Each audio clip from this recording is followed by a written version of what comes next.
Welcome दोस्तों, स्वागत है एक और नए वीडियो के साथ। आशा करते हैं कि आप लोग सब ठीक होंगे। सरकार ने वृद्ध, विधवा और विकलांग पेंशन की राशि में की बढ़ोतरी, जानकर मिलेगी राहत। आगे वीडियो में और क्या जानने वाले हैं, एक बार उसको हम देख लेते हैं। पात्रता एवं मापदंड एवं शर्तें, आवेदन की सरल प्रक्रिया और पेंशन बढ़ोतरी के व्यापक फायदे और भविष्य में सुधार की क्या है संभावनाएं, इन सभी में के बारे में भी हम बात करेंगे। और पेंशन कितना बढ़ने वाला है इसका डिटेल से हम जानकारी देंगे। अगर हमारे चैनल पे नया है तो चैनल को सब्सक्राइब कर ले और वीडियो अच्छी लगे तो लाइक और शेयर ज़रूर कर दे। तो चलिए वीडियो शुरू करते हैं। देश के करोड़ों ज़रूरतमंद नागरिकों के लिए राहत भरी खबर है। सरकार ने सामाजिक सुरक्षा पेंशन योजनाओं में महत्वपूर्ण बढ़ोतरी का ऐलान किया है। इस फैसले से बुजुर्ग नागरिक, विधवा महिलाएं और दिव्यांग सीधे तौर पर लाभान्वित होंगे। बढ़ती महंगाई के इस दौर में जब रोज़मर्रा की चीज़ों के दाम लगातार बढ़ रहे हैं, यह कदम समाज के कमज़ोर वर्गों के लिए सहारा बनकर आया है। केंद्र और विभिन्न राज्य सरकारों द्वारा संचालित ये योजनाएं उन लोगों के लिए आर्थिक सुरक्षा का जरिया है जो अपनी आजीविका चलाने में असमर्थ है। पेंशन 2025 के तहत किए गए संशोधन में कई राज्यों ने मासिक पेंशन में 200 रुपये से लेकर 1000 रुपये तक की वृद्धि की घोषणा की है। खास तौर पर दिव्यांग नागरिकों के लिए विशेष प्रावधान किए गए हैं क्योंकि उनके चिकित्सा खर्च, दैनिक ज़रूरतें अधिक होती है। सरकार का मकसद केवल आर्थिक मदद देना नहीं है, बल्कि पूरी व्यवस्था को डिजिटल, पारदर्शी और लाभार्थी केंद्रित बनाना है ताकि हर ज़रूरतमंद को समय पर उनका हक मिल सके। पेंशन योजना का लाभ पाने के लिए कुछ बुनियादी शर्तें निर्धारित की गई है। वृद्धावस्था पेंशन के लिए आवेदन की उम्र कम से कम 60 साल होनी चाहिए। हालांकि कुछ राज्यों में यह सीमा 58 साल भी रखी गई है। विधवा पेंशन के मामले में महिला की आयु 18 वर्ष से अधिक होना आवश्यक है और उसे विधवा होने का प्रमाण पत्र होना। दिव्यांग नागरिकों के लिए सरकारी अस्पताल से जारी 40% या उससे अधिक विकलांगता का प्रमाण पत्र अनिवार्य है।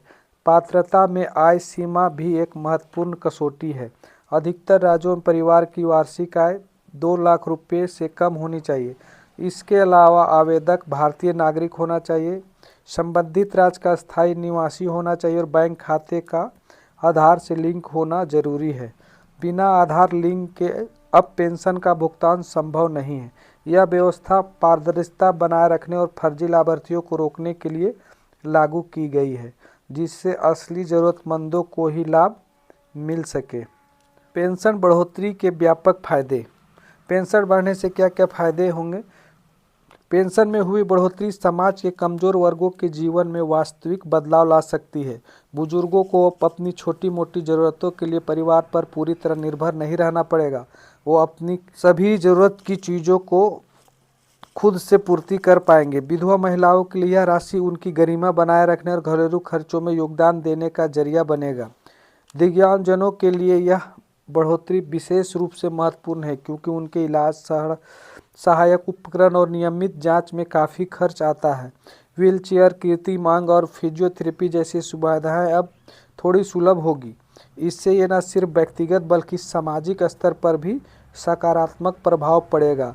जब समाज का कमज़ोर वर्ग सुरक्षित महसूस करता है तो समग्र विकास तेज़ी से आती है और सामाजिक स्थिरता मजबूत हो। जानकारी के अनुसार सरकार द्वारा जो लेटर लिखा गया था कि राज्य में पेंशन बढ़ाने के लिए, वो अभी तक हेमंत सरकार द्वारा विचाराधीन है। अभी तक उसमें कुछ नहीं हुआ है। और जानकारी के लिए बता दें, झारखंड के जो भी विकलांग, विधवा और वृद्धा से ताल्लुक़ रखते हैं उन लोग के लिए कि रांची में 500 से ऊपर दिनों से धरना जारी है कि हमारा पेंशन बढ़ाया जाए और मैया सम्मान को जितना पैसा मिलता है उतना सब बराबरी का सम्मान हम विकलांग, विधवा और वृद्धा को भी दिया जाए।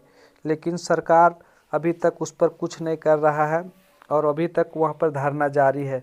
सरकार का ये रवैया हम लोगों को हताशा पहुँचा रहा है।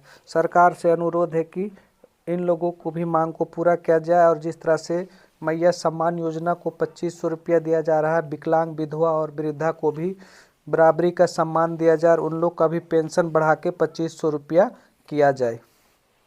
भविष्य में और सुधार की क्या संभावनाएं हैं? सरकार ने संकेत दिए हैं कि पेंशन योजनाओं में आगे और सुधार किए जा सकते हैं। महंगाई दर के अनुसार नियमित रूप से पेंशन में संशोधन की व्यवस्था पर विचार चल रहा है। डिजिटल प्रणाली को और सरल और तेज बनाने की दिशा में काम जारी है। कुछ राज्यों में पेंशन भोगियों के लिए मुफ्त स्वास्थ्य बीमा और अन्य सुविधाओं को जोड़ने की योजना भी तैयार की जा रही है।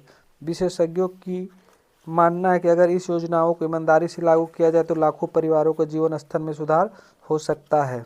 तकनीक के सही उपयोग और भ्रष्टाचार कम किया जा सकता है और हर पैसा सही हाथों तक पहुंचाया जा सकता है।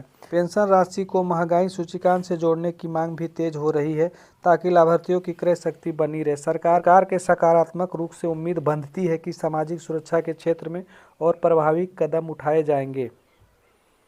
आवेदन करने की सरल प्रक्रिया। अगर जो ऐसे विकलांग जो अभी तक आवेदन नहीं किए हैं और वृद्धा पेंशन और विधवा पेंशन लेना चाहते हैं, उनको थोड़ा सा इस पर बता देना चाहते हैं। सरकार ने पेंशन के लिए आवेदन करना बेहद आसान बना दिया है। अब नागरिक ऑनलाइन माध्यम से घर बैठे आवेदन कर सकते हैं। राज्य सरकारों के आधिकारिक वेबसाइट ई मित्र या नज़दीकी कॉमन सर्विस सेंटर पर जाकर यह काम किया जा सकता है। आवेदन के लिए आधार कार्ड, बैंक पासबुक, आय प्रमाण पत्र, निवास प्रमाण पत्र, उम्र या विकलांगता के दस्तावेज की जरूरत होती है। आवेदन जमा करने के बाद उसकी स्थिति ऑनलाइन ट्रैक की जा सकती है। स्वीकृति मिलने के बाद पेंशन राशि सीधे बैंक खाते में हर महीने जमा होने लगती है। अगर किसी वजह से पेंशन रुक जाए तो KYC अपडेट करवाएं, इसे फिर से शुरू किया जा सकता है। डिजिटल इंडिया के तहत जीवन प्रमाण पत्र भी अब मोबाइल ऐप के जरिए जमा हो जाता है, जिससे बुजुर्गों को सरकारी दफ्तरों के चक्कर लगाने नहीं पड़ते हैं। आज के वीडियो में बस इतना ही। धन्यवाद।